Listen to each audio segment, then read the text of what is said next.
Shalom semuanya yang ada di Zoom dan juga yang ada di YouTube. Kembali lagi di hari Sabtu ini untuk kita bisa sama-sama fellowship, memuji Tuhan, mendengarkan firman Tuhan.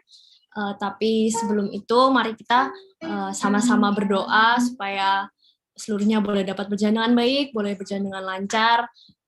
Pujian dan penyembahan yang kita akan sampaikan ke Tuhan juga boleh terus menyenangkan hati Tuhan. Mari kita sama-sama berdoa. Tuhan, terima kasih Tuhan atas berkat-Mu pada sore hari ini Tuhan. Kalau kami masih boleh berkumpul bersatu hati Tuhan untuk beribadah pada hari Sabtu ini Tuhan, biarlah terus sukacita-Mu Tuhan yang dari surga boleh mengalir setiap hati kami Tuhan. Di tengah pandemi kondisi yang seperti ini Tuhan, kami boleh terus bersukacita, terus menaruh harapan kami di dalam Engkau ya Bapa, dan kami tidak pernah jauh dari-Mu ya Tuhan. Biarlah ibadah ini Tuhan, Kau yang selalu sertai, Kau yang selalu berkati Tuhan, dari awal hingga akhirnya dapat berjalan dengan baik dan lancar ya Bapa. Kami serahkan ibadah ini ke dalam tangan-Mu, hanya dalam nama-Mu Tuhan kami berdoa dan mengucap syukur. Haleluya, amin. Mari kita sama-sama naikkan lagu Terima Sukacita Surga.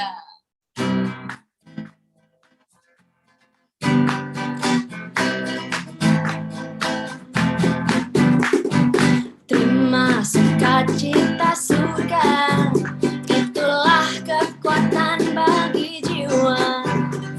Ku dapat rasakan kasih-Nya di tengah badai yang bergelora.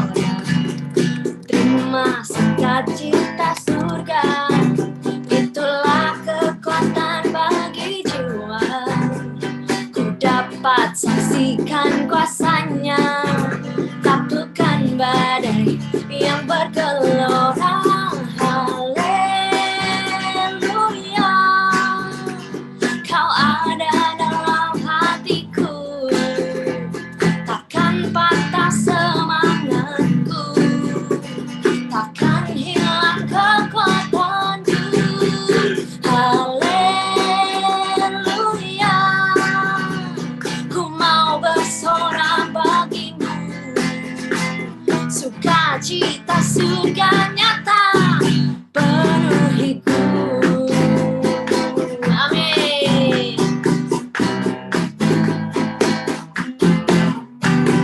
Terima sukacita surga, itulah kekuatan bagi jiwa. Ku dapat rasakan kasih-Nya di tengah badai yang bergelora. Terima sukacita surga, itulah kekuatan bagi jiwa. Ku dapat saksikan kuasa-Nya, taklukkan badai yang bergelora. Haleluya, Kau ada dalam hatiku, takkan patah semangatku, takkan hilang kekuatanku. Haleluya, ku mau bersorak bagimu, sukacita surga nyata penuhiku. Katakan haleluya, haleluya,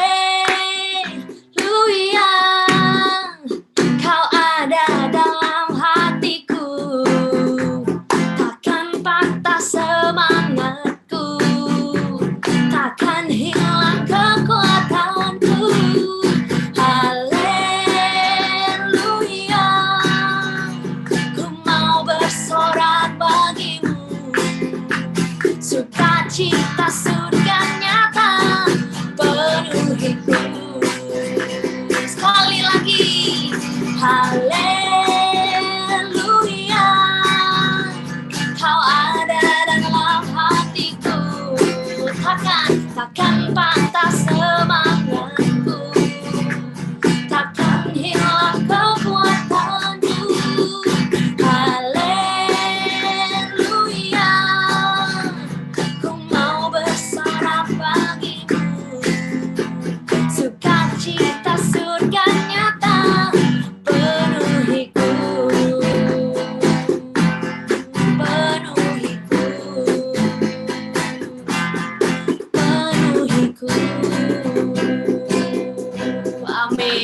biarlah kiranya sukacita dari Tuhan, dari surga terus boleh melingkupi setiap hati kita. Mari teman-teman, kita akan persiapkan hati untuk mendengarkan firman Tuhan. Biarlah boleh setiap dari kita benar-benar bisa mempersiapkan hati kita untuk mendengarkan firman Tuhan. Biarlah setiap firman yang disampaikan melalui hambanya Tante Naning boleh jadi berkat buat setiap kita. Mari kita sama-sama naikkan pujian, kusiapkan hatiku Tuhan.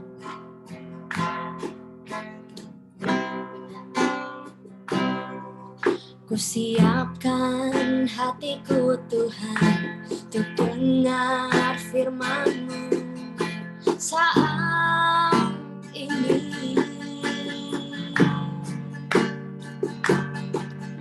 Ku sujud menyembah-Mu Tuhan, masuk hadirat-Mu saat ini. Curahkan urapan-Mu Tuhan bagi jemaat-Mu saat ini. Ku siapkan hatiku Tuhan untuk dengar firman-Mu. Ku siapkan hatiku, ku siapkan hatiku Tuhan untuk dengar firman-Mu saat ini.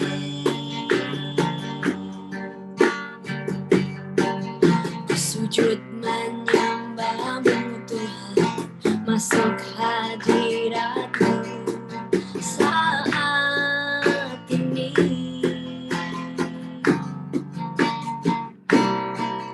Curahkan urapan-Mu Tuhan bagi jemaat-Mu saat ini.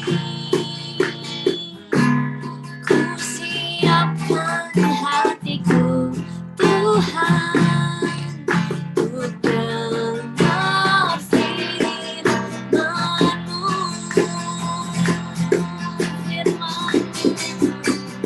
Firman-Mu Tuhan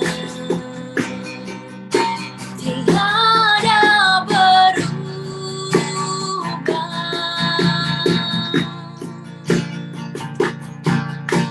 Dahulu, sekarang, selama-lamanya tiada berubah.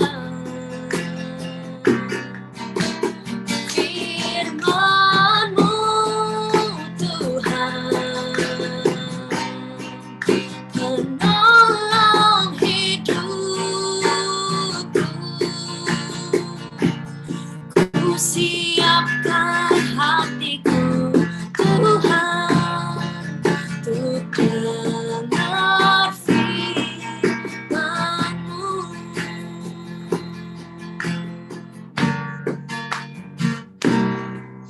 Ku siapkan hatiku Tuhan untuk dengar firman-Mu saat ini.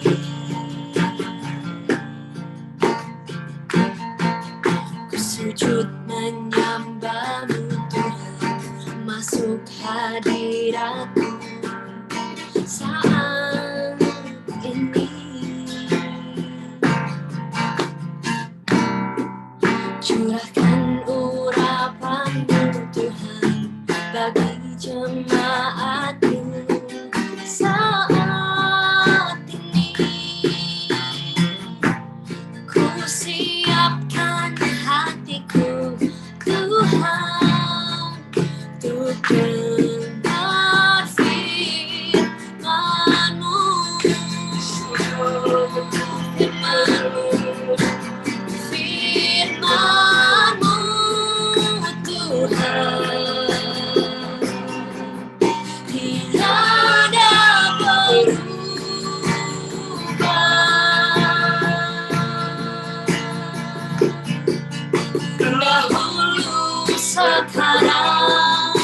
selama-lamanya tiada berubah.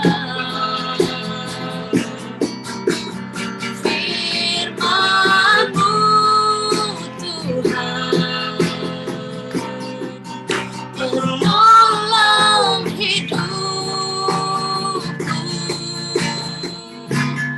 Ku siapkan hatiku Tuhan untuk dengar firman-Mu, firman-Mu, firman-Mu Tuhan, tiada berubah.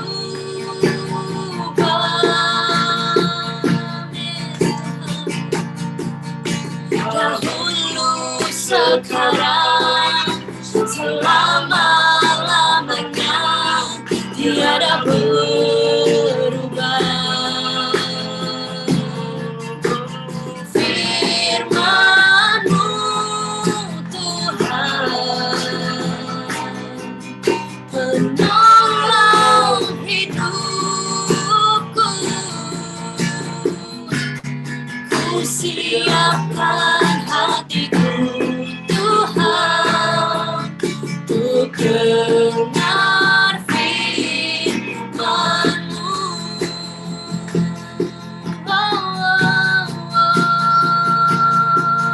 Firman-Mu, firman-Mu yang selalu menjadi penolong hidupku. Tuhan, Tuhan, hanya Engkau Tuhan, hanya Engkau Tuhan, hanya Tuhan,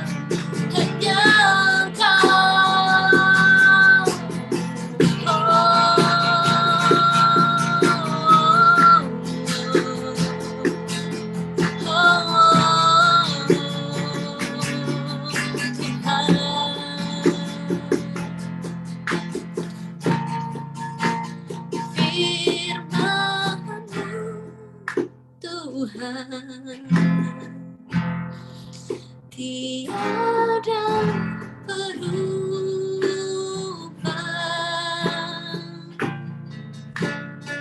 Yes. Dahulu, sekarang, selama-lamanya tiada berubah.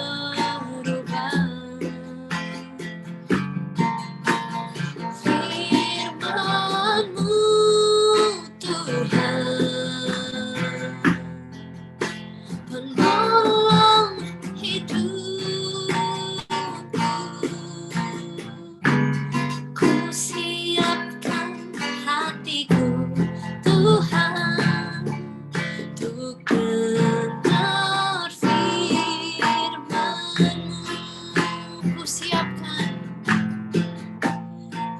siapkan hatiku Tuhan untuk dengar firman-Mu.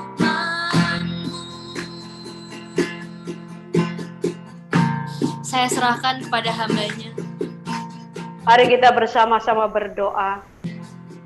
Tuhan, Bapa yang baik, pujian ini menyatakan bahwa firman-Mu itu akan menguatkan kami. Firman-Mu tidak pernah berubah dulu, sekarang, sampai selama-lamanya. Bahkan firman-Mu juga mengatakan bahwa firman Tuhanlah kekuatan Allah yang menyelamatkan kami. Firman-Mu akan menguduskan seluruh kehidupan kami. Saat ini Tuhan, kami anak-anak remaja GKK sedang menanti Engkau menyampaikan isi hati-Mu buat kami. Supaya kehidupan kerohanian kami semakin hari semakin kuat menghadapi segala situasi yang ada sampai sekarang ini. Kami perlu firman Tuhan. Kami perlu Engkau berbicara buat kami, buat anak-anak-Mu. Supaya kehidupan kami semakin kuat dan mengandalkan Engkau. Tolong kami Tuhan, sepanjang pemberitaan firman ini, Roh Kudus menolong setiap kami, baik buat hamba-Mu yang menyampaikan maupun buat anak-anak-Mu yang bersedia untuk mendengarkan dan memperhatikannya. Kiranya Tuhan memberkati, Roh Kudus beri kami kemampuan untuk memahami, mengerti dengan bahasa-bahasa yang kami pahami, kami mengerti. Terima kasih Tuhan, terima kasih dalam nama Tuhan Yesus. Kami siap mendengarkan firman Tuhan. Haleluya. Amin. Amin. Shalom semuanya, anak-anakku yang dikasih Tuhan, dicintai Tuhan, remaja Gereja Isa Al-Masih Kelapa Gading, baik yang ada di Jakarta maupun yang ada di Surabaya. Saya berdoa dan selalu berharap kepada Tuhan, kalian dalam keadaan yang baik di tengah-tengah kondisi yang belum baik ini. Ya, kita masih ada di situasi kondisi bangsa bahkan dunia yang sedang mengalami pandemi COVID-19 yang belum selesai, sudah 1 tahun lewat. Tapi keadaan ini biarlah tidak membuat kita patah semangat menjalani hidup, tapi justru kita melihat secara positifnya bahwa keadaan inilah cara Tuhan membentuk kita, mendewasakan kita, supaya kita menjadi orang-orang Kristen yang seperti Tuhan inginkan, bukan hanya sekedar Kristen-Kristenan. Ya. Nah, baiklah sore hari ini saya akan menyampaikan kebenaran firman Tuhan yang saya ambil dari 2 Timotius 3, ya, 2 Timotius 3 ayatnya yang 1 sampai 4 saja. Ya. 2 Timotius 3 ayat 1 sampai 4. Demikian firman Tuhan. LAI memberi judul dalam perikop ini adalah keadaan manusia pada akhir zaman. Ketahuilah bahwa pada hari-hari terakhir akan datang masa yang sukar. Manusia akan mencintai dirinya sendiri dan menjadi hamba uang. Mereka akan membual dan menyombongkan diri. Mereka akan menjadi pemfitnah. Mereka akan memberontak terhadap orang tua dan tidak tahu berterima kasih. Tidak mempedulikan agama. Tidak tahu mengasihi, tidak mau berdamai, suka menjelekkan orang, tidak dapat mengekang diri, garang, tidak suka yang baik, suka mengkhianat, tidak berpikir panjang, berlagak tahu, lebih menuruti hawa nafsu daripada menuruti Allah. Itu firman Tuhan yang akan saya sampaikan ya buat kita semua sore hari ini. Kalau boleh jujur ya, keadaan sekarang ini kan sangat mencekam ya, sangat mencekam. Setiap hari saya itu mendengarkan suara ambulan, karena kebetulan gereja ini yang saya tinggal di sini adalah dekat dengan jalan raya dan dekat rumah sakit. Jadi memang setiap 30 menit sekali, bahkan pada setelah lebaran itu, seminggu setelah lebaran atau 2 minggu, ambulan itu setiap 10 menit sekali itu udah suaranya. Dan bayangan saya ya ketika mendengar suara ambulan gitu tuh, di dalam ambulan itu ada satu orang atau seseorang yang sedang kondisinya tidak baik pasti. Mungkin ada yang meregang nyawa, mungkin ada yang sesak napasnya, megap-megap mau susah bernapas, dan seterusnya. Ya.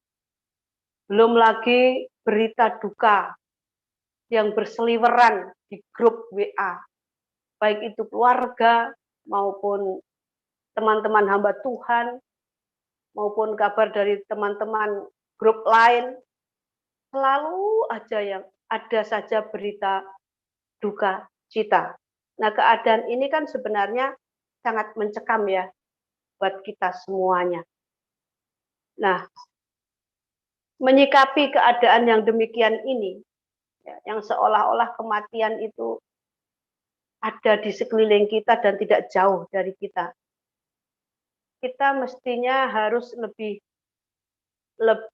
waspada, ya, lebih waspada atau paling tidak kerohanian kita lebih kita siapkan untuk segala sesuatu atau kemungkinan-kemungkinan yang mungkin kita tidak mengharapkannya, ya. Mungkin kita tidak mengharapkannya, tapi keadaan tak terduga itu bisa terjadi sewaktu-waktu. Ya.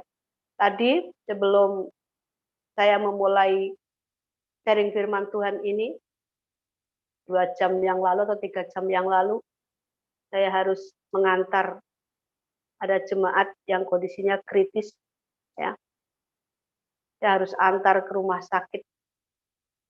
Saya lihat orang yang kritis itu udah akhirnya nggak bisa ngomong apa-apa saya. Ya, antar ke rumah sakit, bahkan sampai sekarang pun belum masuk kamar. Ya, kita nanti sama-sama doakan ini kakak dari Tripena, ya. Kakak dari Tripena, saudara kita, ketua RPK, ada di rumah sakit. Kondisinya menurut saya kritis. Ya. Tapi kita berharap yang terbaik.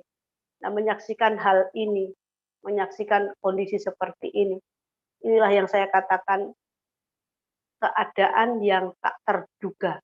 Ya, masih muda, anak ini masih, ya kakaknya Tripena bareng terpaut berapa tahun sih dengan Tripena, seperti itu ya, yang namanya David. Jadi kita akan sama-sama doakan, kiranya Tuhan campur tangan dalam segalanya, dan mungkin ini ketua kita tidak bisa bergabung dengan ibadah kita sore hari ini karena memang harus ngurusi kakaknya yang ada di rumah sakit, ya. Dan itu menurut saya, nah itu loh, situasi mencekam. Bukan hanya mendengar dengan telinga, tapi ya fakta di depan mata saya itu terjadi seperti itu. Makanya saya sangat tergerak sekali dari kemarin-kemarin ketika saya berpikir, Tuhan, apa yang harus saya kasih buat anak-anak ini dalam kondisi seperti ini. Saya diingatkan tentang keadaan manusia pada akhir zaman. Ya. Sebenarnya berbicara akhir zaman ini, kalau ditanya kapan sih mulainya akhir zaman ini, ya simpel sih, sejak Tuhan Yesus lahir ke bumi itu sudah merupakan akhir zaman. Ya. Makanya khotbahnya Yesus, ya bertobatlah, kerajaan Allah sudah dekat, selalu begitu, karena emang ya itu sudah akhir zaman sebenarnya. Semua nubuatan di perjanjian lama sudah banyak digenapi, termasuk hadirnya Mesias. Kalau toh belum digenapi itu sebagian kecil ya.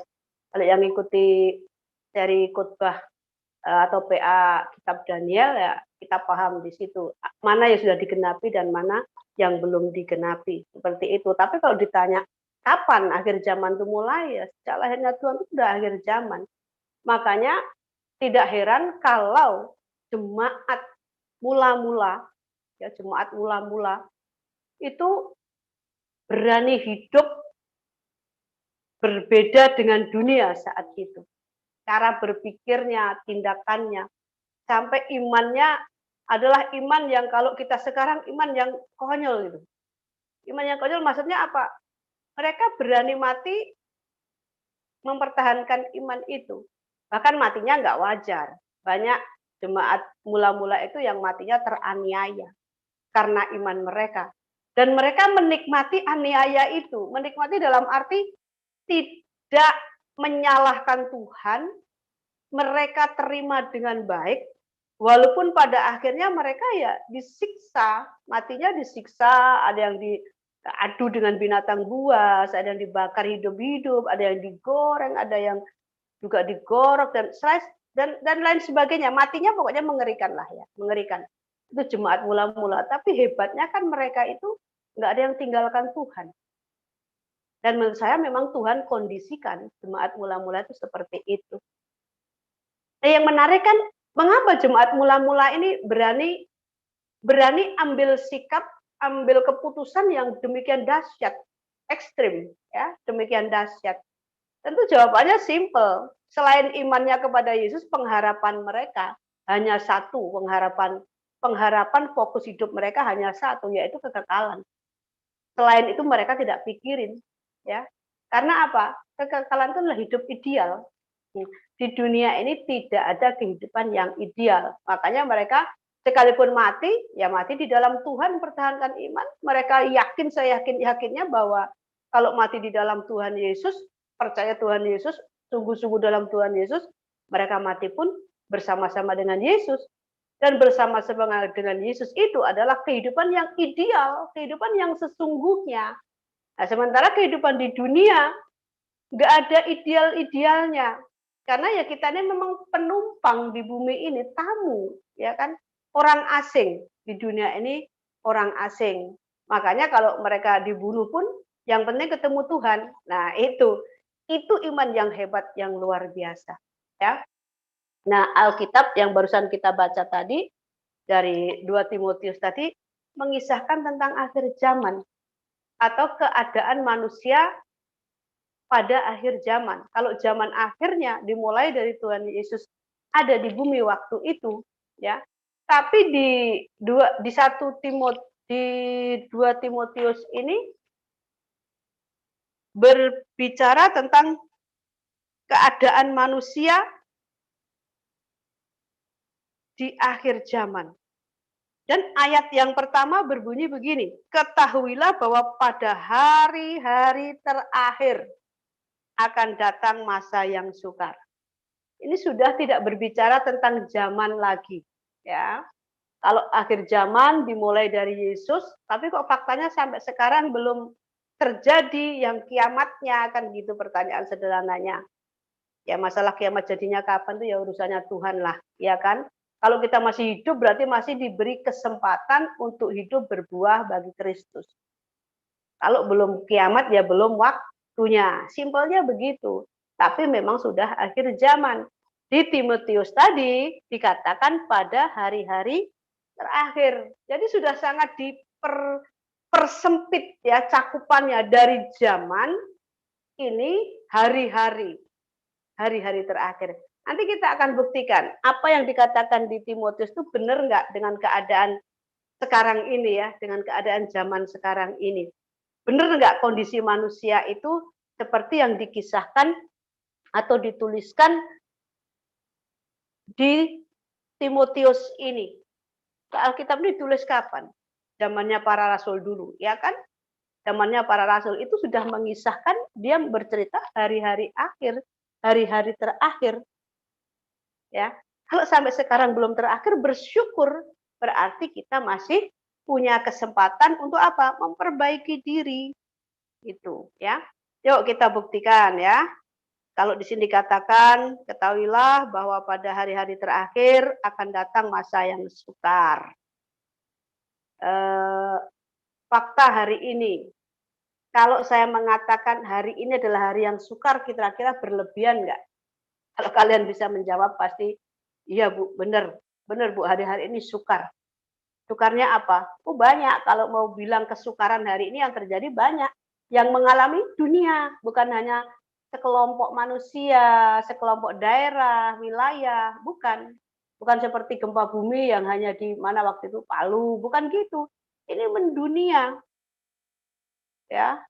Jadi memang keadaannya sukar hari-hari ini. Kalau ada yang mengatakan tidak sukar ya, ya monggo sih nggak apa-apa. Tapi menurut saya keadaan hari-hari ini sukar. Dan itu sudah terbukti. Banyak orang kehilangan pekerjaan, ya kan? Banyak orang yang kehilangan mata pencaharian, PPKM dikerjakan membuat orang nggak bisa ngapa-ngapain, sementara perut menuntut, ya kan? Kerja dibatasi, semua dibatasi, belum kalau ada anggota keluarga yang sakit, mesti dirawat, butuh biaya, sekolah jalan terus biayanya, tapi sekolahnya dari rumah, masih harus beri paketan, beri kuota, nambah biaya, diajar secara online, bukan tambah pinter, tapi malah yang sekolahnya main-main ya secara online, nggak pinter-pinter. Ada saya punya teman ya, di Sumatera waktu saya pulang, diizinkan pulang bulan apa ya, Maret ya. Teman saya ini guru SMP. Dia cerita begini, ini saya mengutip perkataannya. Generasi COVID ini dia bilang begitu, generasi yang mengalami COVID ini, anak-anak sekolah, ini 10 tahun ke depan jadi orang-orang bodoh katanya. Loh kok bisa saya tanya, kenapa? Ya karena anak-anak itu sekolah online nggak serius sekolahnya dari rumah. Kasih tugas nggak pernah mengerjakannya. deadline juga diabaikan, dikasih batas waktu diabaikan, tugas nggak pernah dikumpul. Tapi minta naik kalau kenaikan kelas. Nah, sebagai seorang guru dia cukup pusing, tugas nggak pernah dikumpul. Ya, semuanya ngikuti absen saja absen. Kadang ada absen, ada yang enggak. Padahal absen tuh enggak. Cuma aduh, mudah kan online tuh absen sekarang, link-link tuh kan udah dikasih mudah. Tapi juga banyak yang enggak absen. Ya, bawa sedih kan. Kita juga punya teman yang ada yang ketinggal kelas hari ini gara-gara online begini. Sedih kan? Sedih. Nah, terus akhirnya teman saya bilang, ya saya sebagai guru, saya tidak mau ambil pusing. Mereka butuh naik, saya naikkan saja, saya tambahin nilainya. Kalau nggak saya naikkan, orang tuanya ngamuk ke saya. Dan seterusnya. Alasannya begitu. Makanya kalau dikatakan sukar, ya memang sukar. Keadaannya seperti itu. Ya, semakin sukar. Banyak kesukaran. Ya, kalian yang biasa nongkrong-nongkrong bersama teman, ya harus tidak boleh sekarang, harus jaga jarak, nggak boleh sering-sering, bahkan memang nggak boleh kumpul-kumpul seperti itu. Bagi kita makhluk sosial, itu juga merupakan suatu penderitaan tersendiri. Biasa kita ngobrol, ngumpul, punya teman, bisa ajak curhat, sharing, akhirnya nggak bisa. Kan masih bisa pakai telepon, pakai HP. Ada orang-orang zaman sekarang ini yang belum familiar sekali dengan HP, dengan alat-alat teknologi yang baik, yang bagus, yang luar biasa ini. Nggak usah jauh-jauh, jemaat kita sendiri ya, terutama mak-maknya ya. Kalau anak-anak remajanya mah harusnya sudah lebih ngerti menggunakan alat-alat ini. Tapi ada keterbatasan yang lain-lainnya. Faktanya kalau komsel kemarin ya, saya komsel 3 komsel gabungan, yang hadir setiap komselnya paling 3 orang pakai Zoom. Yang lainnya kemana? Nah, tuh ya. Ada kesulitan-kesulitan tersendiri. Walaupun kalian generasi Z ini harusnya generasi multitasking, generasi yang generasi online, generasi virtual, ya kan? Tapi faktanya kalau kita ibadah online begini, sertanya nggak banyak. Tapi coba dibuka gereja, 40 anak ada. Bingung kan? Padahal ini generasi Z ya, generasi virtual, generasi multitasking, generasi apalagi namanya, generasi WiFi ya, generasi teknologi tinggi. Tapi nyatanya mengalami kesulitan kalau ibadah online. Banyak lagi alasannya mengapa tidak bisa ibadah online. Nah, itu kan menyedihkan kan keadaan itu. Nah, ini saya lanjutkan ya tentang Timotius. Masa sukar. Kalau sekarang saya katakan masa sukar, menurut saya itu benar. Semua orang mengalami kesukaran dalam hal apapun. Oh, berarti ini sudah dekat sekali ya, Bu, dengan hari terakhir. Ya, kalau kita pandai-pandai membaca peta zaman ya harusnya bisa berkata begitu. Ya. Kalau kita bisa berkata begitu, berpikir begitu, kita akan hidup lebih baik tentunya. Lebih menyiapkan diri daripada seolah-olah kita nggak berpikir masih jauh itu akhir zaman, masih jauh itu kiamat. Daripada kita berpikir begitu, lebih baik berpikirlah bahwa memang sudah dekat sekali akhir zaman ini supaya kita bisa hidup teliti, waspada, berjaga-jaga seperti 5 gadis yang pintar itu, yang cerdas itu, ya. Jangan seperti 5 gadis yang bodoh. Nah, keadaan manusia pada akhir zaman di masa yang sukar ini akhirnya banyak atau manusia mempunyai ciri yang paling menonjol di keadaan ini adalah manusia banyak mencintai dirinya sendiri. Ya. Banyak mencintai dirinya sendiri seperti yang tertulis di ayat 2 Timotius 3 ayat 2. Ya, manusia akan mencintai dirinya sendiri dan menjadi hamba uang. Ini karakter yang paling menonjol. Keadaan manusia di akhir zaman adalah manusia menjadi egois. ya, egosentris, mementingkan diri sendiri, atau kepedulian terhadap orang lain itu berkurang atau mungkin sudah hilang sekarang ini. Banyak orang yang tidak memikirkan kepentingan orang lain. Semua berpikir untuk diri sendiri, semua berpikir arahnya untuk kepuasan diri sendiri. Kenapa begitu? Ya memang akhir zaman itu manusia begitu. Kita mau bukti, mau fakta, banyak sekali. Kalau mau dicari faktanya sekarang orang-orang egois ya, orang-orang egois. Termasuk dalam kekristenan banyak nggak orang Kristen yang egois? Banyak sekali. Bukan hanya banyak sekali. Ya, cuman kan nggak bisa ditunjukkan satu persatu orangnya, ya kan? Tapi banyak orang mencintai dirinya sendiri, egois, mementingkan diri sendiri. Nah, dari karakter mencintai diri sendiri ini, atau dari karakter egosentris ini, akan muncul atau akan mengalir, akan muncul keadaan manusia yang lebih parah lagi. Seperti yang dijelaskan di ayat 2 sampai ayat 4. Ya. Dari karakter egois tadi loh. Itu akan muncul dosa-dosa lain dalam kehidupan manusia. Apa? Di situ ada istilah menjadi hamba uang. Ya, hamba uang. Hamba uang ini apa? Ya, orang yang tujuan hidupnya itu hanya mencari uang melulu. Dan dia demi uang ini berani melakukan apa saja. Karena apa? Dia diperbudak dengan uang. Saya pernah membuat status atau apa waktu itu ya di Instagram kalau nggak salah. Lebih sulit mencari Tuhan daripada mencari uang. Orang bisa mencari uang itu dengan berupaya begitu rupa. Ya, lembur kerja sambil lembur-lembur, dijabanin.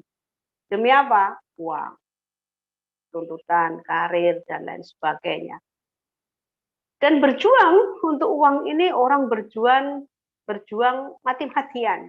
Bahkan ada yang mati beneran demi uang. Tapi coba kalau suruh mencari Tuhan, nanti dulu kalau sempat, ya, apalagi dalam kondisi seperti ini. Saya tuh mengkhawatirkan, ada kekhawatiran dalam hati saya untuk kalian anak-anak remaja yang sudah sekian lama tidak bisa ibadah bersama, tidak bisa komsel tatap muka, ya, hanya online. Online itu kalau yang sungguh-sungguh ya tetap sungguh-sungguh, tapi yang tidak sungguh-sungguh ya cuma setor muka menurut saya ya. Komsel yang tatap muka langsung saja kadang-kadang ada yang nggak sungguh-sungguh, kan kelihatan mana orang sungguh-sungguh dan tidak, itu kan kelihatan. Apalagi online. Tapi kan kita memang tidak bisa menyalahkan keadaan, ya. Tergantung dari hati kita masing-masing. Kembali kepada hamba uang tadi. Orang fokusnya ke sana, orang berlomba-lomba mengejar yang namanya uang. Ya. Dalam Alkitab juga dalam tanda petik Tuhan itu bisa disamakan atau menyamakan dirinya itu dengan uang. Uang itu bisa menandingi Allah. Ya, tentu ini dalam arti yang berbeda ya, bukan betul-betul menandingi gitu. Artinya ilah zaman sekarang ini yang paling konkret, real, nyata itu uang. Apalagi di kondisi sulit begini ya. Orang disuruh distancing, nggak boleh kemana-mana, di rumah saja. Kalau orang yang pekerjaannya hari ini bekerja untuk makan besok, besok bekerja untuk makan besoknya, suruh di rumah terus, makan apa? Bingung kan? Bingung. Nggak ada persediaan uang. Tabungan nggak ada isinya. Terus gimana untuk hidup besok? Dan untuk memenuhi hal ini, uang berjuang mati-matian. Tapi coba suruh mencari Tuhan. Menyediakan waktu 1 jam saja untuk ibadah sungguh-sungguh, perhatikan ibadah sungguh-sungguh. Muak, nggak seneng orang.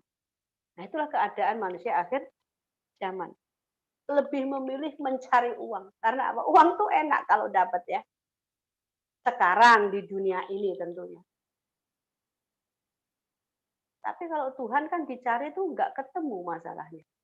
Secara fisiknya. Kalau uang kan ketemu fisiknya kan bentuknya. Tapi kalau Tuhan kan nggak ketemu fisiknya sekarang.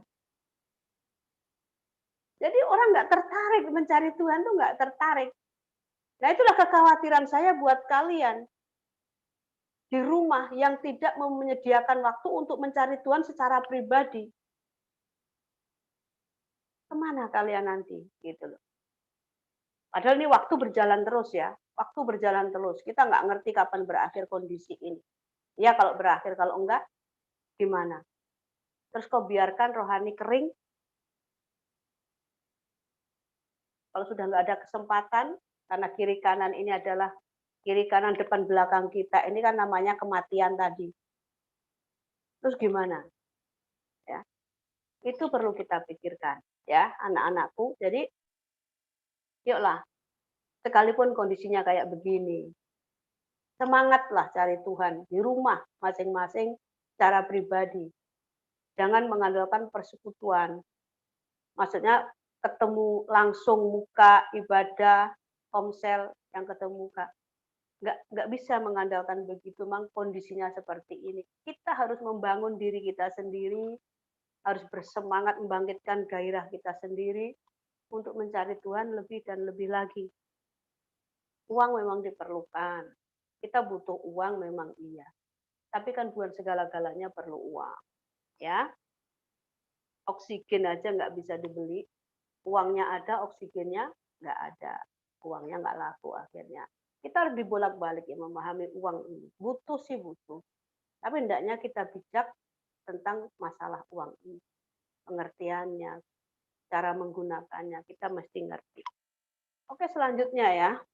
Dari karakter yang egois tadi muncul menjadi orang yang hamba uang tadi. Ya. Kalau 1 Timotius 3 ayat 3 mengatakan tak seorang pun dapat mengabdi kepada dua tuan. Ini juga berbicara tuan ini, kalau namanya tuan kan berarti hamba, ya kan? Nah kita nggak bisa mengabdi kepada uang atau kepada Tuhan, nggak bisa berdua-duanya. Saya butuh uang, butuh Tuhan, iya, tapi engkau tidak bisa mengutamakan uang bersamaan mengutamakan Tuhan, nggak bisa. Nggak ada yang bisa, saya yakin nggak bisa. Ya.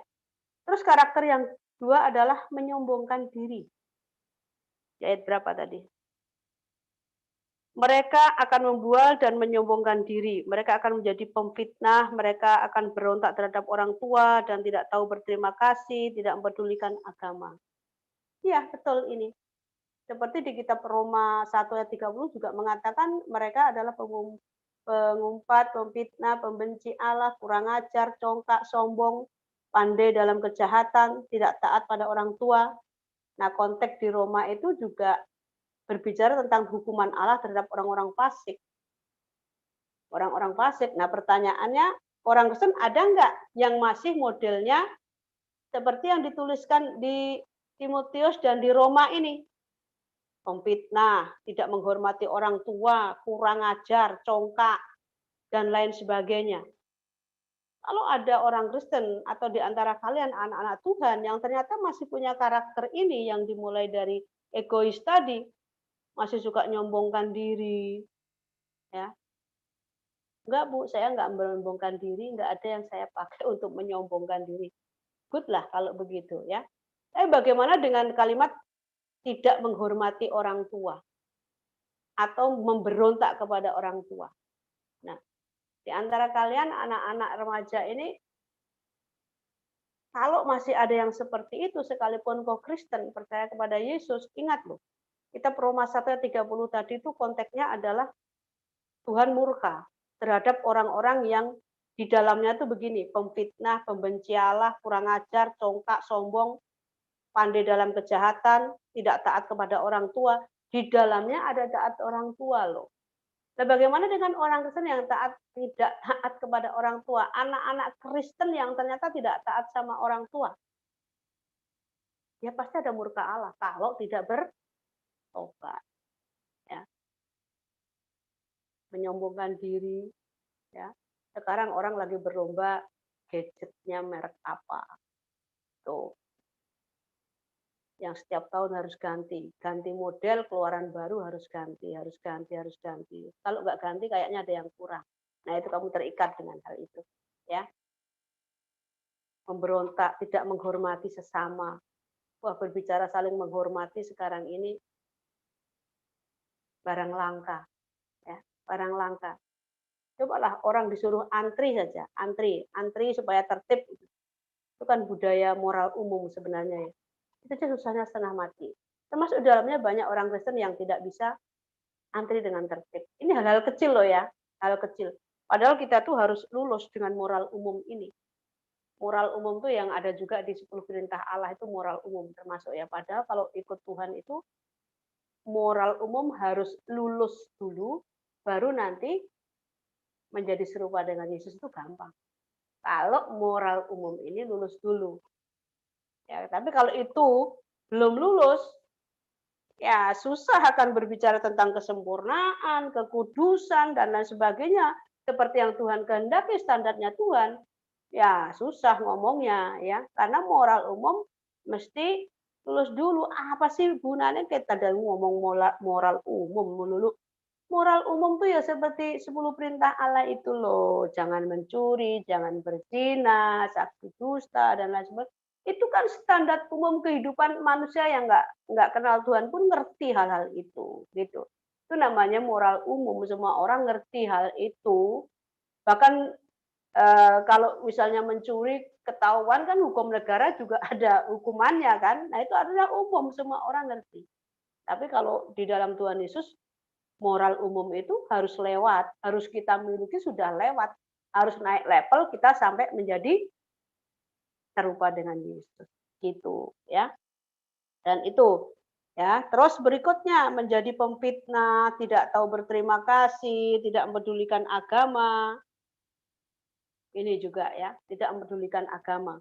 Kadang-kadang agama ini hanya dipakai hanya sebagai identitas di KTP supaya ya masa KTP-nya agamanya kosong gitu kan nggak asik ya. Kita orang Indonesia beragama itu kan diwajibkan memilih salah satu di antara 5 agama yang ada. Nah kalau agama di KTP-nya kosong kan kayaknya gimana gitu. Di Indonesia itu kalau dikatakan ateis tuh kayaknya masih masih agak nggak enak gitu ya. Kamu ateis ya gitu tuh nggak enak, ya kan? Tapi kalau di luar sana ya ateis itu wah sah-sah saja dan umum sudah dikatakan ateis sudah nggak ada malu kalau di sana. Tapi kalau di Indonesia ini kamu ateis ya gitu kayaknya masih aib banget itu ya, aib. Makanya diisilah KTP-nya itu ada supaya ada status agamanya itu terisi supaya lengkap gitu. Tapi kan sebenarnya kekristenan itu bukan sekedar agama pelengkap identitas kenegaraan seperti yang terjadi buat Indonesia ini, tapi kekristenan itu hubungan langsung dengan Tuhan, ya. Jadi bukan bukan agama. Nah, kalau ini agama saja sudah tidak diperdulikan pada keadaan akhir zaman ini, yang agama sekedar identitas begitu sudah nggak dipedulikan, apalagi dengan hubungan dengan Tuhan, itu loh ya. Dan itu betul-betul sedang terjadi saat ini ya. Saat ini betul-betul terjadi. Ya, tidak tahu mengasihi, apalagi kasih. Kebanyakan orang kan semakin dingin kan, keadaan akhir zaman ya. Suka menjelekkan orang, lihat aja medsos. Ya, baik itu di kalangan gereja, di kalangan politik, di kalangan macam-macam entertain, isinya itu banyak kata-kata hujatan terhadap orang lain, fitnahan, berita hoak itu kayak jamur di musim hujan, ya kan? Di medsos itu nggak tahu berita yang benar dengan yang hoak tuh kalau diperbandingkan isinya banyak yang mana. Menurut saya itu pasti banyak yang hoaknya, ya, banyak yang hoak. Karena meniru siapa? Meniru setan semua. Setan itu kan bikinnya berita hoak kan di Eden itu, ya. Hoak pertama yang bikin kan di setan tuh. Si Adam sama Hawa dihuaki sama si ular itu ya, setan itu. Kan itu ditiru. Sekarang berita hoak di kalangan apapun tuh berita hoak itu muncul, ya. Di kalangan gereja, tokoh satu dengan yang lainnya saling serang. Nah, itu keadaan akhir zaman tuh begitu itu, ya apa untungnya tuh serang-serangan begitu itu ya. Itu malah menjelekkan agama sendiri, menjelekkan iman kita sendiri. Dan itu yang begitu siapa? Tokoh-tokoh agama. Itu mengerikannya di situ. Saya tuh berpikir, lah, tokoh agamanya seperti itu, jemaatnya seperti apa nanti? Karena yang namanya tokoh agama itu mau tidak mau ya, memang dilihat loh sama jemaat, diteladani. Mau nggak mau itu otomatis. Makanya Paulus tuh ngomong teladani aku, ikut teladanku, karena aku mengikuti teladan Yesus. Pendeta hamba Tuhan harus berani ngomong begitu loh kepada siapa jemaatnya. Karena memang harus meneladani. Khotbah yang paling paling hebat, khotbah yang paling mantep itu adalah perbuatan.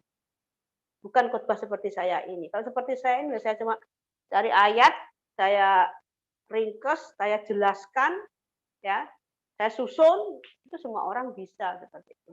Tapi bagaimana menjadi teladan apa yang saya omongkan ini saya lakukan, nah itu susah. Berjuang, tapi saya berjuang, kalian juga harus berjuang. Jadi keadaan akhir zaman ini nggak semakin baik ya.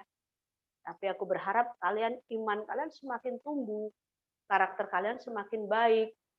Jangan malah memakai alasan, kan Alkitab sudah ngomong Bu, bahwa keadaan zaman itu keadaan manusia nggak semakin baik.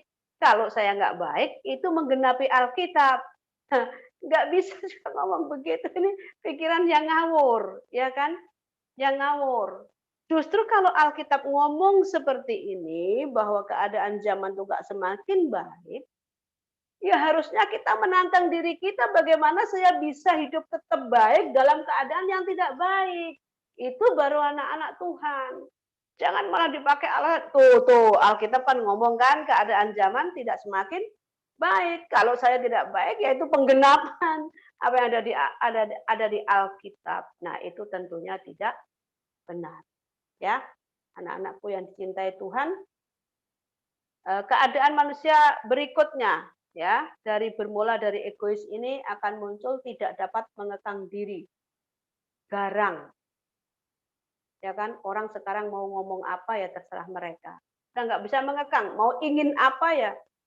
Ini kan keinginan gua, ini hidup-hidup gua, itu banyak yang kalimat-kalimat muncul begitu ya. Orang kalau sudah sering ngomong begitu loh, itu tanda-tanda orang yang mau binasa. Menurut saya ya, menurut saya. Orang yang selalu bilang, ini kan hidup gua, lu nggak usah ikut campur sama gua.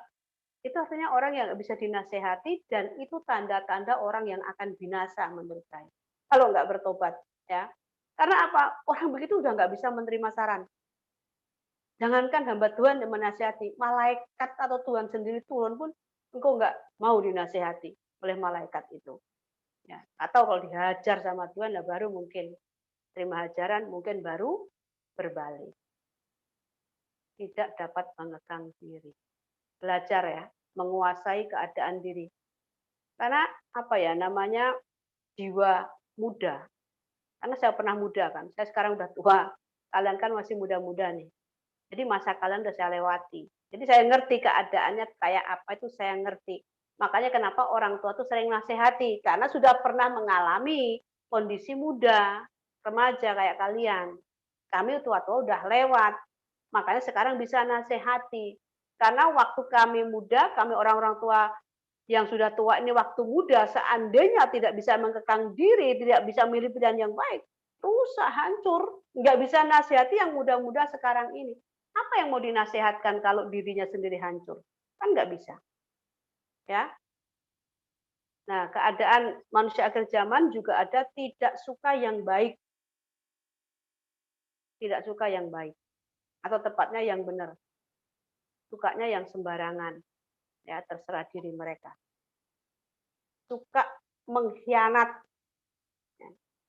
Benar nggak keadaan ini ada di zaman kita sekarang nih? Orang yang suka mengkhianati, entah itu mengkhianati pertemanan, ya, mengkhianati dalam percintaan kalian yang sedang bercinta, ya anak-anak remaja, saling mengkhianati. Banyak kan terjadi kan, termasuk di antara anak-anak Tuhan sendiri.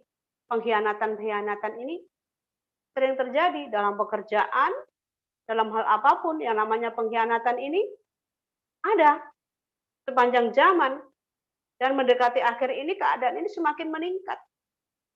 Nah, pengkhianatan ini kan sudah dimulai dari kapan? Ya dari zaman Adam dan Hawa ciptakan udah mengkhianati Tuhan toh, lebih taat sama si setan. Yudas zaman Yesus, murid sendiri pun bisa mengkhianati gurunya dengan terang-terangan. Ya, keadaan itu akan terus meningkat. Dunianya kan hambar tuh bener, akan dingin, suasananya dingin dalam arti bukan karena ada salju atau es ya. Kasih akan sesama itu dingin, artinya sudah hambar, sudah nggak ada. Itu keadaan akhir zaman. Kalau mau apa-apa tuh tidak pernah berpikir panjang. Anak sekarang kan sukanya instan ya. Mau melakukan sesuatu tidak dipikirkan panjang-panjang. Melakukan dulu, pikirnya baru nanti setelah melakukannya.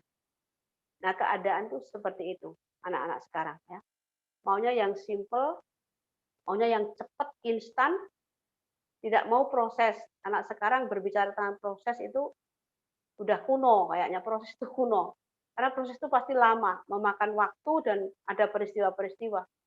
Anak sekarang kan karena zaman teknologi tinggi begini ya, maunya yang cepat, yang hebat lah pokoknya udah bisa ngomong lagi ya, pokoknya hebat, cepat. Mau bertindak pun nggak pikir panjang-panjang, ya asal bertindak urusan belakangan nanti. Itu anak-anak sekarang. Ya, terus berlagak tahu. Wah, anak-anak sekarang sok tahu. Nggak tahu apa-apa, isinya sok tahu. Padahal belum tahu apa-apa. Bukti kalau kita itu sok tahu apa? Kalau dikasih tahu tidak mau. Itu namanya sok tahu. Ya, saya itu sedang mengajari Giska ya membaca. Kalau huruf-huruf dia sudah hafal, tapi untuk merangkai itu antara B dengan A bunyinya apa, itu dia belum bisa membaca. Saya ajari terus selama pandemi ini. Jadi saya juga berfungsi sebagai guru PAUD ya. Muridnya satu Giska, guru PAUD gitu. Dan anehnya ini anak ya, kalau diajari itu sok tahu. Aku sudah bisa, Bu. Aku sudah bisa. Coba kalau bisa. Ya nggak bisa ternyata. Kalau baca itu ngapal dia, ngapal ya. Ngapal. Nulis juga ngapal. Disuruh nulis sapi dia bisa. Kenapa? Apal tulisannya. Bukan karena dia bisa nulis sapi, tapi apa? Nah, kalau disuruh belajar, aku sudah bisa. Jadi sok tahu, berlagak tahu gitu. Itu kan anak sekecil itu ya, berumur 4 lebih. Pikirannya sudah sok tahu banget gitu loh. Nah, ini memang benar ya, kata Alkitab itu orang banyak yang berlagak tahu padahal nggak tahu apa-apa. Makanya ya itu tadi, karena berlagak tahu, nggak tahu apa yang ngomongnya ngawur kadang-kadang ya. Dengan persoalan tertentu yang nggak tahu apa-apa, kita nyemplung ikut ngomong dan nggak tahu. Ternyata ya malu juga kalau ketahuan nggak tahu tapi berlagak tahu gitu. Tapi itu fakta. Itu fakta ya. Kalau Giska kan hanya salah satu contoh satu anak saja. Tapi aku yakin di luar sana keadaan manusia itu begitu itu. Sok tahu padahal tidak tahu. Nah, karena sok tahu, tidak mau dikasih tahu. Orang paling celaka adalah orang yang tidak tahu kalau dirinya tidak tahu. Nah, dan merasa tahu terus. Makanya saya itu menasehati. Kadang-kadang saya secara pribadi, saya telepon secara pribadi, ada beberapa anak yang saya telepon secara pribadi ya, saya nasihati. Ya terserahlah diterima atau tidak nasihat saya, yang penting tugas saya sudah saya lakukan. Jadi saya tidak bersalah kalau terjadi sesuatu ke depannya. Tapi memang nasihat tuh namanya nasihat tuh nggak enak saat diberikan. Sekalipun nasihatnya dengan cara yang baik ya. Dengan cara yang baik, ditelepon pribadi, tanya kabar sana sini, dan lain sebagainya. Tapi kalau kepentok dengan persoalan kesalahan yang dinyatakan, wah itu sudah kayak membangkitkan singa tidur gitu ya. Tapi kan tugas saya memang harus begitu. Jadi saya harus siap dengan segala resiko. Ya. Justru kalau saya masih mau menasihati, masih mau memperhatikan, mengarahkan, berarti aku masih peduli. Ya, sebab kalau aku sudah nggak peduli, aku diamkan. Ya, kalau sudah mentok, tidak bisa dikasih tahu ya, saya diamkan. Kan saya nggak bisa memaksa siapapun ya. Jangankan saya, Tuhan sendiri pun tidak pernah memaksa siapapun. Tapi kan Tuhan tidak menghendaki seorang pun binasa. Demikian juga saya pun rindu. Tidak pengen kalian hidupnya tersesat. Tersesat dalam arti Kristen, tapi sebenarnya bukan Kristen. Hanya Kristen-Kristenan. Itu podo artinya tersesat. Ya. Sama dengan tersesat itu. Oke. Nah, anak-anakku yang dicintai Tuhan, dikasih Tuhan, ternyata kita sudah mau di penghujung.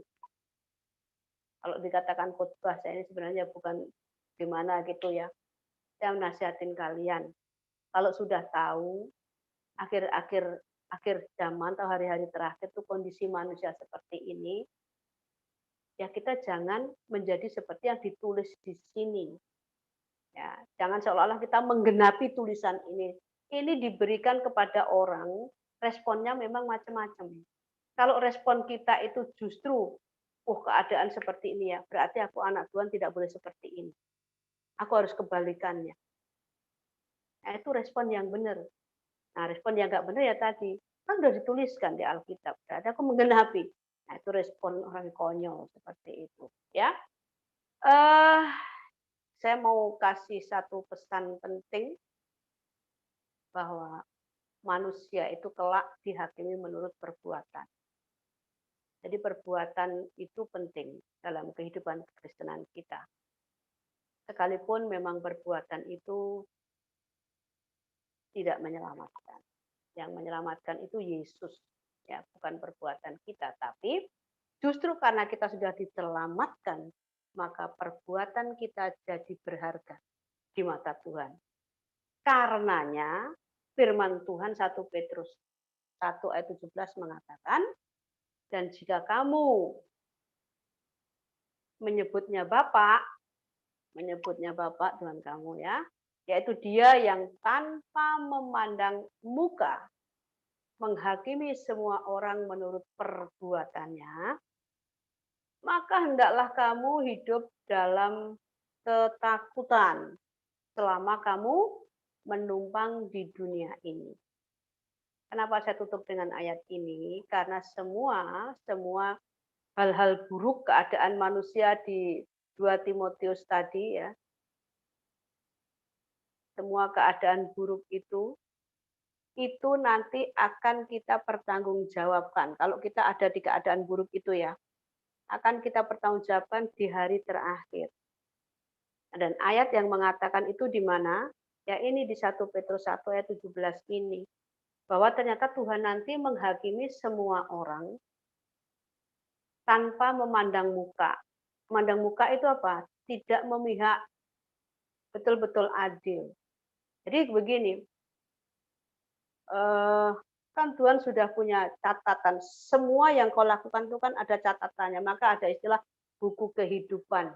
Ya, ada catatannya. Jadi di sana kita nanti dalam pengadilan Tuhan itu sudah nggak bisa apa-apa.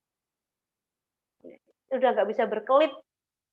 Nggak ada pembela juga, nggak ada apa-apa. Murni kita diperhadapkan kepada satu takhta pengadilan Allah, dan Tuhan menghadiri ternyata menurut perbuatan, ya, bukan menurut iman. Lain kali dibahas ya, artinya apa? Kok perbuatan berbicara di sini padahal tidak menyelamatkan. Saya hanya pengen supaya kalian iman kalian lengkap, tidak hanya beriman tapi juga berbuat, gitu loh. Nah, karakter-karaktermu inilah yang namanya perbuatan itu. Ya, perbuatan itu. Kalau kita tahu Tuhan kelak akan mengadili semua orang ya, dikatakan ya, semua orang. Bukan hanya orang-orang yang nggak percaya Tuhan, tapi anak-anak Tuhan pun akan menghadap takhta pengadilan Tuhan itu. Kan dikatakan semua orang. Di 1 Petrus itu dikatakan semua orang. Diadili menurut perbuatan. Maka hendaklah kamu hidup dalam ketaatan selama numpang di bumi. Kok ketaatan? Dalam ketakutan. selama menumpang di bumi. Ya. Takut itu apa sih? Takut itu punya rasa ngeri atau punya rasa hormat yang tepat kepada Allah. Ya. Terus ternyata dikatakan selama kamu menumpang di dunia ini. Berarti memang kita ini pendatang di dunia ini. Berarti akan meninggalkan dunia ini. Karena kita pendatang, merantau di dunia ternyata ya. Maka tadi aku katakan bahwa dunia ini bukan tempat ideal mau kita merantau di sini. Ya, mana ada orang yang merantau itu membangun istana di perantauan itu. Kecuali mau menetap di perantauan itu. Kan nggak mungkin kan. Pasti akan kembali ke tempat asalnya. Yang permanen, yang ideal. Ya, kita merantau di dunia, kita akan pulang ke surga. Tapi kan pulang ke surga itu tidak bisa dengan gampang tentunya ya. Dengan gampang. Tadi yang sudah saya uraikan tadi, keadaan manusia itu harus kita lewati semua. Tidak boleh ada dalam diri kita. Termasuk menjadi hamba uang, menyombongkan diri, tidak menghormati orang tua. Itu jangan ada pada kita. Karena kalau ada pada kita, ingat kita akan menghadap takhta pengadilan Allah. Dan itu semua akan dipertanggungjawabkan di hadapan Tuhan. Yuk anak-anakku, yuk kita lebih lebih mempersiapkan diri kita untuk hidup lebih benar sebagai bentuk berjaga-jaganya kita. Kayak mau mati aja Bu berjaga-jaga, lah hidup tuh ujungnya mati, ya kan? Kan masalahnya mati kan nggak ngerti kapan. Makanya Alkitab ngomong jangan seperti 5 gadis bodoh yang nggak berjaga-jaga. Itu jadilah 5 gadis yang bijaksana. Yang bijaksana itu apa yang dikerjakan? Ngerti cara menjalani hidup dalam istilah berjaga-jaga itu ngerti dia. Kalau konteksnya itu perumpamaan menyediakan minyak. Nah, kalau kita berjaga-jaga, kita apa hidup kita di dunia sekarang ini? Ya hidup benar, berjaga-jagamu. Setiap hari jalan hidup dengan benar. Membangun persekutuan dengan Tuhan. Itu hidup berjaga-jaga. Ya. Harus doa terus gitu Bu ya. Ya bukan begitu. Kerja ya harus, beraktivitas harus, tapi yang benar aktivitasnya. Kerja juga benar, bergaul juga benar, ngomong juga benar, jangan sembarangan. Jangan menjadi pemfitnah kayak tadi ya. Jangan ngubar tulisan di medsos yang enggak, bikin berita hoak dan lain sebagainya. Nah itu nggak bisa begitu. Ya, ayo kita berjaga-jaga ya. Kita tidak ngerti keadaan yang tak terduga itu akan terjadi dalam hidup kita. Lebih baik kita menjadi orang bijaksana dan berjaga-jaga daripada kalau sudah saatnya dan kita belum berjaga-jaga. Nggak tahu kalian pernah membayangkan nggak orang meregang nyawa, ya, sementara hidupnya selama hidupnya rusak. Terus waktu mau mati meregang nyawa dia ada kesadaran hanya ada 2 tempat, surga dan neraka. Dia mau pilih yang mana, tapi sudah nggak ada kesempatan perbaiki diri, sudah keadaan sekarat, itu keadaannya kayak apa? Ngeri loh, ngeri. Ya, sekali kau bayangkan kayak gitu. Itu sebagai bentuk supaya kita mempunyai pikiran yang bijaksana ya. Kalau kita mempunyai pikiran yang bijaksana, kita akan hidup juga bijaksana menghadapi situasi-situasi itu. Lain cerita kalau orang sudah di dalam Tuhan, hidupnya sungguh-sungguh terarah kayak jemaat mula-mula ya, terarah hanya kepada kekekalan, mati senang-senang aja. Ya, makanya orang Kristen itu kalau mati harusnya tersenyum, jangan takut. Karena apa? Ada kepastian di dalam Yesus itu. Itu loh ya. Oke, anak-anakku, saya kira nggak perlu aku panjang-panjangin nasihatku ya. Nanti Sabtu depan lagi saya nasihatin. Kalau nggak yang lain biar nasihatin kalian. Saya senang dengan istilah nasihatin daripada mengkhotbahi ya. Nasihat itu dari hati yang tulus loh, kawan-kawanku ya. Kalau hanya sekedar khotbah itu ya seperti yang saya katakan. Ambil ayat, dirangkai, disusun urut-urutannya dan bla bla bla bla begitu. Nah, semua orang bisa membuat hal itu. Tapi kalau nasihat itu biasanya tuh tak terduga. Yang tidak saya rencanakan untuk diomongkan tuh bisa muncul mengalir ya ketika ngomong begini. Karena ada dorongan untuk menyampaikan hal itu, ya. Tetap semangat kalian semua ya, tetap semangat. Yang belajar online juga belajarlah sungguh-sungguh, jangan sampai kalian tidak naik kelas hanya gara-gara tidak absen, gara-gara tidak ngumpulin tugas, ya. Sekolahmu tetap bayar, sekalipun kamu sekolah dari rumah tetap bayar. Perhitungkan hal itu dan kalau kalian sampai nggak naik kelas, kalian sampai tinggal kelas, ya biaya untuk sekolahmu tuh nambah. Coba berpikirlah, orang tua tuh cari duit juga tidak gampang.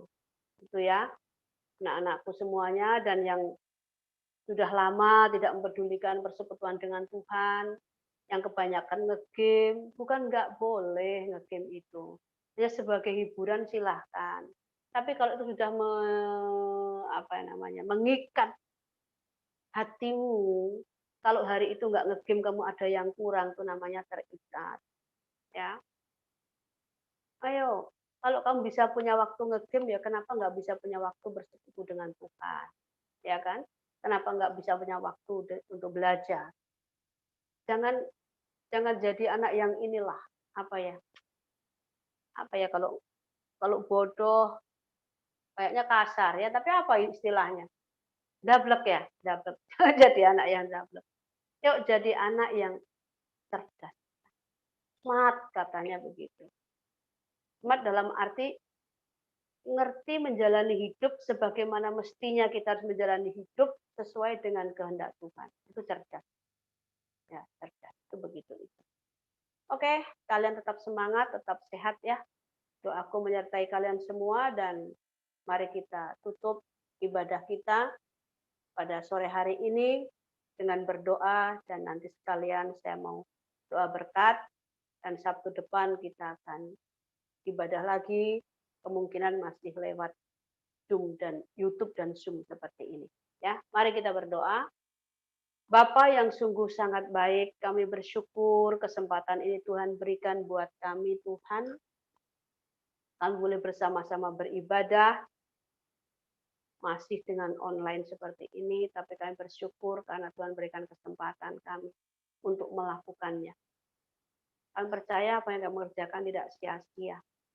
Biarlah nasihat firman Tuhan yang kami terima saat ini, itu membekas di hati kami, memberi warna di hati kami. Untuk kami melakukannya, kami menjadi orang yang bijaksana menyikapi kehidupan di hari-hari yang semakin akhir ini Tuhan. Di mana karakter manusia sudah banyak yang rusak karena kondisi dunia ini. Tapi kami belajar menjadi pribadi yang tidak rusak karena dunia yang rusak. Justru kami akan membuktikan bahwa diri kami, orang-orang dari tebus Tuhan ini, memiliki kehidupan yang benar. Terima kasih untuk firman-Mu. Tuhan berkati anak-anak-Mu remaja GKK, baik yang di Jakarta maupun yang ada di Surabaya. Tuntun mereka, hidup mereka, lindungi sertai dalam situasi ini Tuhan. Berikan semangat mereka untuk terus bergairah mencari Tuhan dan mengandalkan Engkau dalam kehidupannya. Karena di dunia ini memang tidak ada seorang pun yang dapat diandalkan. Tuhan tolong supaya kerohanian anak-anak-Mu tidak kering di musim seperti ini. Tapi justru mereka belajar mencari Tuhan sungguh-sungguh dalam kondisi yang tidak baik ini. Terima kasih ya Tuhan, dan kami bersehati saat ini berdoa untuk teman kami David Simanjuntak, keluarga daripada Tripena ya Tuhan, yang saat ini kondisinya sedang tidak baik, boleh kami katakan kritis, ada di rumah sakit Koja. Bapak, kami mohon belas kasihan-Mu, kemurahan-Mu, kiranya Engkau menguatkan, dan jika Engkau berkenan, biarlah Tuhan berikan kesembuhan buat David ini, supaya dia punya kesempatan untuk melanjutkan kehidupan dan memperbaiki diri. Tapi bukan kehendak kami manusia yang jadi, hanya kehendak Tuhan saja yang boleh jadi. Beri kekuatan, kesehatan buat keluarga yang giliran jaga di rumah sakit itu. Berkati pengurus RBK Tuhan, di tengah-tengah keadaan begini, biarlah terus berkarya, terus memikirkan ibadah RBK ini ke depan, supaya ibadah kami terus berlangsung sekalipun dengan alat-alat apa adanya, ala kadarnya. Tapi ibadah kami tidak dipengaruhi oleh itu Tuhan, karena ibadah kami adalah hati kami kepada Tuhan. Terima kasih Tuhan, terima kasih. Bangsa kami Indonesia Tuhan berkati. Orang-orang yang sakit di rumah sakit Tuhan juga beri kesembuhan. Pemerintah Tuhan juga Engkau berkati dalam menanggulangi keadaan seperti ini. Ada hikmat-Mu turun buat mereka. Terima kasih Tuhan, terima kasih. Engkau sangat baik dan sungguh teramat sangat baik. Mari anak-anakku yang dikasih Tuhan, arahkan hatimu kepada Tuhan. Setelah engkau beribadah dengan sungguh-sungguh, memuji dengan sungguh-sungguh, menerima firman Tuhan dengan sungguh-sungguh, sekarang terimalah berkat Tuhan. Kasih karunia dari Bapa di surga, kasih sayang dari Tuhan Yesus Kristus, sukacita, penghiburan, kekuatan dari Roh Kudus, biarlah menyertai, memberkati hidup kita sekalian, sehingga kita dimampukan melewati hari-hari dengan baik. Di dalam nama Bapa, Putra, dan Roh Kudus. Haleluya. Amin. Amin. Oke, dengan demikian ibadah kita sore hari ini sudah selesai. Boleh dinyalakan mikrofon kalian semua.